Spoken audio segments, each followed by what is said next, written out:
இத்தகைய அருளாளர்கள் பார்த்தோம்னா அது நம்முடைய பாரதம் சேக்கிலார் சொல்லும்போது சொல்லுவார், இந்த மூவரை பற்றி சொல்லும்போது மா தவம் செய் தென் திசைன்னு சொல்வார். இந்த தென் திசை இருக்கின்றதே மிகவும் தவம் செய்தது. அதன் காரணமாகத்தான் நமக்கு என்ன கிடைத்தாங்க? அருளாளர்கள் கிடைத்தார்கள். குறிப்பாக திருஞான சம்பந்தரும் திருநாவுக்கரசரும் இந்த மண்ணில் தோன்றினார்கள். அந்த தோன்றியதனுடைய பயனாக நம்முடைய மண் இந்த பக்தி மனம் கமலக்கூடிய மண்ணாக எழுச்சி பெற்றது. இதனுடைய வெளிப்பாடாகத்தான் என்னாச்சு? இதுக்கு பக்கத்திலேயே தென்னகத்தில் போனோம்னா அந்த காலத்து சேரநாடு, இந்த காலத்து கேரளா, காலடி அப்படிங்கிற இடத்துல சங்கரர் தோன்றினார்.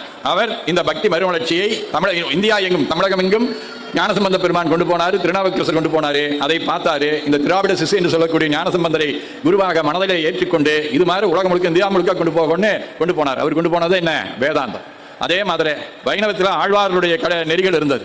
அந்த ஆழ்வாருடைய நெறிகளை எல்லாம் கொண்டு போக வேண்டும் என்று சொல்லி பக்கத்தில் இருக்கக்கூடிய ஸ்ரீபெரும்புத்தூரில் தோன்றியவர் ராமானுஜர், அவர் அந்த செய்தியை கொண்டு போனார். அவர் கொண்டு போனதுக்கு பேர் விசிஷ்டாத்வைதம்னு பேர்.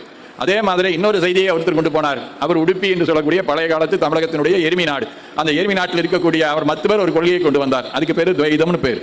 அதே மாதிரி இந்த நால்வர் பெருமக்களுடைய திருமுறைகளுடைய சாரமாக 12 திருமுறைகளின் சாரமாக 12 நூற்பாவை கொடுத்து சைவ சித்தாந்தத்தை உருவாக்கினார். அந்த உருவாக்கினது தான் எது? நம்முடைய சைவ சித்தாந்தம் என்று சொல்லக்கூடிய சிவஞான போதம். அப்படி பார்த்தீங்கன்னா இந்தியாவில் இருக்கக்கூடிய 4 தத்துவங்களையும் கொடுத்தது நம்முடைய இந்த மண்.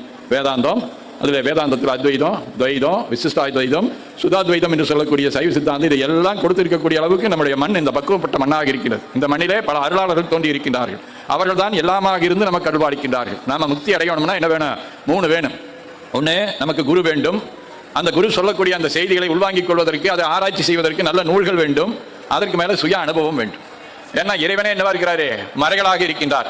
அதுதான் நான்மறை ஆரங்கம் ஆனாய் போற்றி என்று சொல்லி திருநாவுக்கரசர் சொல்லுவார். அது இறைவனே நான்மறையாக இருக்கின்றார்.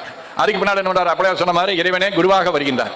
குருவாக வரக்கூடிய குருவினுடைய சொல், அதே மாதிரி மறைகளுடைய சொல், இந்த ரெண்டையும் நாம் உள்ள வாங்கிட்டு என்ன பண்ணணும்? நம்முடைய சுய அனுபவத்தில் அதை சிந்திக்கணும். அதான் சாந்தலிங்க சாமி சொல்லும்போது சொல்லுவாங்க, உண்ணும் உணர்வாய் எனக்கு உண்மை தந்தாய், மண்ணும் சுருதி பொருளாய் வழி காட்டி நின்றாய், பின்னும் குருவாய் அடைந்து உணர்வுள் பேண வைத்தாய், என்னென்றுரைப்பேன் நின்கருணை இருந்தவாறு. இறைவன் நமக்காக வேண்டி இத்தனையும் செய்கின்றார்.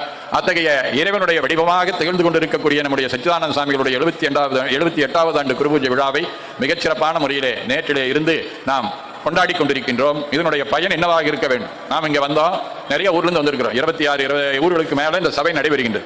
நாம் என்ன வந்திருக்கிறோம்? பல ஊர்லேருந்து வந்திருக்கிறோம். வந்தோம், விழாவில் கலந்துட்டோம், அப்புறம் நம்ம போகிறோம் அப்படின்னு நினைக்கக்கூடாது. என்ன பண்ணணும் அப்படின்னு சொன்னால், இங்கே வாங்கிய செய்திகளை நம்முடைய ஊரில் கொண்டு போய் நம்முடைய சபையின் மூலமாக நம்முடைய இந்த செய்திகளை சொல்ல வேண்டும். அதுதான் உண்மையிலேயே நாம் கலந்து கொண்டதனுடைய சிறப்பு.